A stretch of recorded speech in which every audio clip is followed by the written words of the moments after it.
Assalamualaikum warahmatullahi wabarakatuh. Perkenalkan, nama saya Santi. Nama saya Siti Fatimah. Nama saya Sinta. Nama saya Sirin. Nama saya Nuraini. Kami dari kelompok lembaga agama dari kelas 10-5 akan mewawancari salah satu ustadz.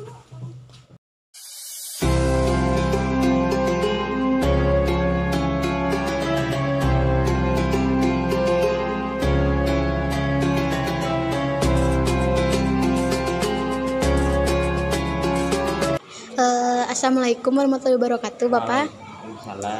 Kami dari SMA 1 Sukatani izin untuk mewawancari Bapak. Apakah Bapak bersedia? Bersedia. Oke. Sebelumnya izin memperkenalkan diri. Nama saya Sirin dan teman-teman saya Sinta, Siti Fatimah, Nuraini, dan Santi. Langsung ke pertanyaannya saja ya, Pak ya. Permisi Bapak. Nama Bapak siapa? Nama saya Ustadz Lili. Untuk pertanyaan pertama, bagaimana reaksi Bapak jika tempat ibadah sepi pengunjung? Kalau menurut Bapak, suatu tempat ibadah kayak masjid sepi dari pengunjung berarti itu musibah besar. Karena masjid merupakan sentral aktivitas masyarakat Islam khususnya. Seandainya kosong berarti itu suatu musibah yang besar. Kenapa? Karena kalau laki-laki misalkan sholat ya, laki-laki harus di masjid sholatnya, perempuan di rumah sholatnya itu. Berarti kalau masjid udah kosong berarti itu tandanya kiamat. Itu masjidnya banyak tapi nggak ada pengunjung berarti udah menunjukkan ciri-ciri kiamat besar itu namanya. Ya. Untuk pertanyaan kedua, bagaimana reaksi Bapak kalau ada yang membercandakan tentang agama? Masalah membencadakan berarti menghina agama, penistaan agama itu tidak boleh, jelas hukum Islam tidak demikian ya. Tidak boleh agama apapun di Indonesia dilindungi oleh undang-undang tentunya ya. Pasal 29 ayat 1 itu kan, UUD 45 itu tidak boleh mencandakan agama, apalagi menistakan agama. Itu banyak sekarang ya. Banyak di YouTube banyak yang menistakan agama seperti menginjak Quran, memainkan agama. Itu tidak boleh, hukumnya murtad, itu hukumnya tidak boleh. Islam tidak boleh tidak menghalalkan atau bahkan mengharamkan orang yang menistakan agama. Naudzubillah min dzalik. Ya. Bagaimana agar tempat ibadah ramai pengunjung? Ya kalau zaman sekarang ya, supaya banyak pengunjung berarti yang namanya pengurus masjid yang dikatakan DKM, Dewan Kemakmuran Masjid, itu harus pandai-pandai menyingkapi masalahnya. Misalkan begini, kalau ada contoh di Masjid Baitur Rahim ya, pengajian itu ada setiap hari full dari mulai maghrib sampai dengan isya. Terus yang ba'da subuh sampai jam 6 itu ada pengajian terus. Itu harus pandai-pandai pengurus DKM untuk memfasilitasi masyarakat agar selalu datang ke masjid. Jadi antaranya kami di sini DKM Baitur Rahim mengadakan pengajian rutin hari Minggu. Itu caranya apa? Supaya masyarakat banyak yang hadir, DKM harus menghubungi orang-orang sekitar, orang-orang kaya untuk memberikan sodakohnya ke masjid, dan nanti masjid memberikan manfaat berupa makanan kepada para jamaahnya, sehingga datang jamaah. Ibu-ibu banyak kesini yang ngaji, bahkan lebih dari 1.000 orang kesini setiap hari Minggu itu. Jadi dikasih sesuatu makanan, nanti orang-orang muslimin-muslimah pada datang ke sini ngikutin pengajian itu ya. Kenapa kita harus taat kepada aturan agama? Kenapa harus taat kepada agama? Karena kita diciptakan oleh Allah itu dalam Al-Quran menyatakan wa ma khalaqtul jinna wal insa illa liya'budun. Tidak semata-mata kami menciptakan jin dan manusia itu hanya untuk beribadah kepada Allah Subhanahu wa taala. Nah, itu perintah Allah untuk melaksanakan ibadah kepada Allah Subhanahu wa taala. Sementara orang yang tidak atau enggan beragama berarti orang yang murtad, keluar dari Islam, tidak dibolehkan itu kan. Kenapa? Karena Allah saking sayangnya kepada umat manusia agar taat kepada aturan agama. Seandainya manusia tidak taat kepada aturan agama berarti orang kafir namanya. Naudzubillah min dzalik. Mengapa kita sebagai manusia penting untuk memiliki agama? Ya, seperti tadi dijelaskan bahwa manusia penting memiliki agama sebagai sandaran hidup. Kenapa sandaran hidup? Karena agama merupakan merupakan sandaran kehidupan. Seandainya orang tidak beragama itu akan hidupnya hampa lah. Misalkan orang-orang ateis, orang-orang yang tidak beragama itu, masya Allah, naudzubillah, itu orang-orang yang hampa hatinya, walaupun bergelimang harta tapi hatinya kosong, gersang, itu namanya orang-orang tidak beragama. Kita sebagai umat Islam harus memegang aturan agama Islam supaya apa? Supaya hidup di dunia selamat dan juga nanti di akhirat akan selamat. Alhamdulillah.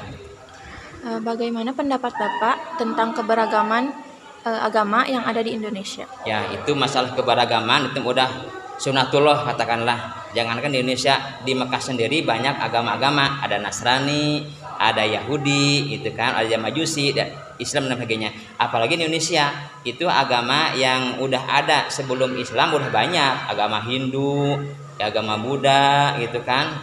Kesininya ada Kristen, Protestan, Kristen Katolik, Konghucu dan sebagainya. Itu agama-agama yang ada di Indonesia, itu dilindungi oleh undang-undang tentunya. Nah, masalah ini jangan sampai sebagai umat Islam jangan terlalu mengedepankan egonya masing-masing. Kenapa? Karena agama di Indonesia ada beberapa agama, ada Islam, Kristen, Hindu, Buddha dan Konghucu, itu semuanya dilindungi oleh undang-undang. Jadi harus berdampingan, jangan sampai menonjolkan diri. Tapi tetap kita harus komitmen kepada hukum Islam. Kenapa? Karena kita orang Islam sendiri. Tapi jangan menjelek-jelekan satu agama dengan agama yang lain gitu. Bagaimana pendapat Bapak jika melihat fasilitas atau barang yang berada di masjid dirusak? Nah, itu tidak boleh, jelas. Biasanya kalau fasilitas di masjid itu namanya barang wakaf atau barang jariyah, ya, infak dan sodako. Itu di masjid itu ada, misalkan Quran wakaf, misalkan kipas angin wakaf dan sebagainya, ya, misalkan itu dirusak oleh orang-orang, itu jelas tidak boleh. Kenapa? Karena titipan orang ke masjid itu merusak merusak jariah orang, hukumnya dosa, jelas. Orang yang merusak fasilitas agama, bahkan orang Islam harus menjaga fasilitas jariah dari orang lain itu supaya apa? Supaya langgeng. Misalkan menjaga Quran dirapi-rapikan, menjaga yang lainnya dirapi-rapikan, jangan sampai dirusak-rusak, itu tidak boleh, jelas hukumnya dosa, haram besar gitu. Apa yang terjadi jika lembaga agama tidak berfungsi? Ya, itu masalahnya lembaga agama seperti tadi dijelaskan, ya. Di sini lembaga agama yang terjelaskan ada kegiatan-kegiatan agama di Indonesia itu seperti tadi tahlilan, ya, itu merupakan budaya Islam gitu, ya, harus dilestarikan. Seandainya budaya Islam tidak dilestarikan, itu akan rusak agama. Karena apa? Karena ciri khas Islam tidak ada.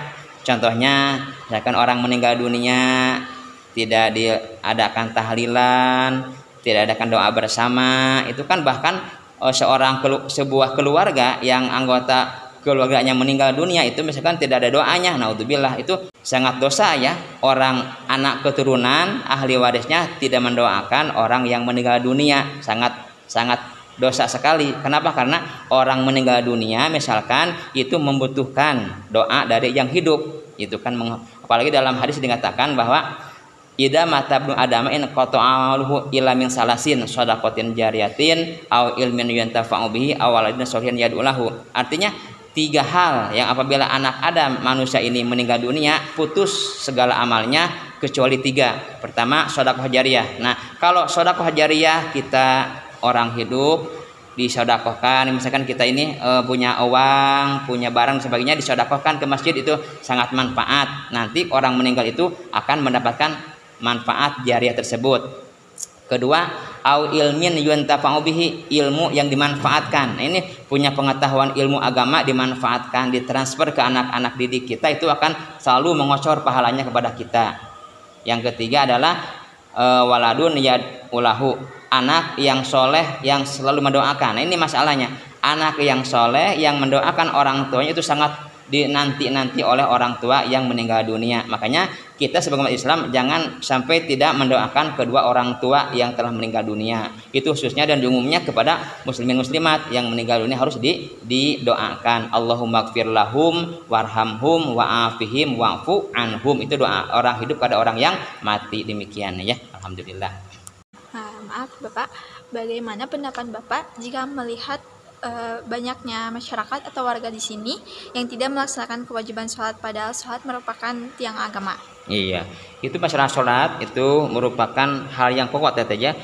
Sholat merupakan tiang agama. As-sholatu imaduddin. Sholat adalah tiang agama. Berarti kalau orang Islam tidak sholat, seolah-olah dia meruntuhkan agamanya. Nah itu masalahnya. Kalau orang tidak sholat berarti jelas. Bahkan orang yang tidak sholat dengan sengaja itu naudzubillah disebut juga orang kafir. 3 kali tidak sholat, 3 kali meninggalkan ibadah sholat itu namanya orang kafir yang benar-benar terang-terangan dia. Kenapa? Karena dia sengaja melalaikan ibadah sholat gitu. Sementara orang Islam tidak sholat berarti jelas dosa itu meninggalkan kewajibannya sebagai orang Islam itu. Menurut Bapak apa itu arti agama? Agama adalah wad'un ilahiyun lidabil uqudi salimah. Maksudnya adalah agama merupakan ketentuan Allah, undang-undang Allah, peraturan-peraturan Allah untuk manusia yang beragama, yang berakal sehat. Supaya apa? Supaya selamat dunia dan akhirat.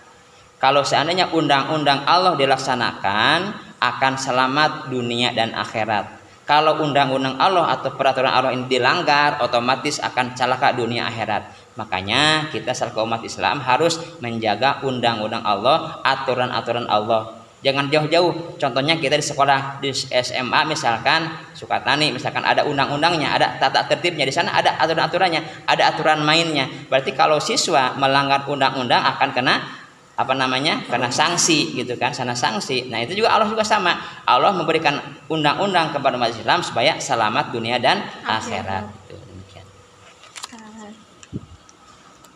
Cukup sekian untuk wawancara, sudah habis pertanyaannya. Terima kasih waktu Bapak sudah membantu kami tentang wawancara. Wassalamualaikum warahmatullahi wabarakatuh. Terima kasih Pak. Ya, sama-sama, terima kasih.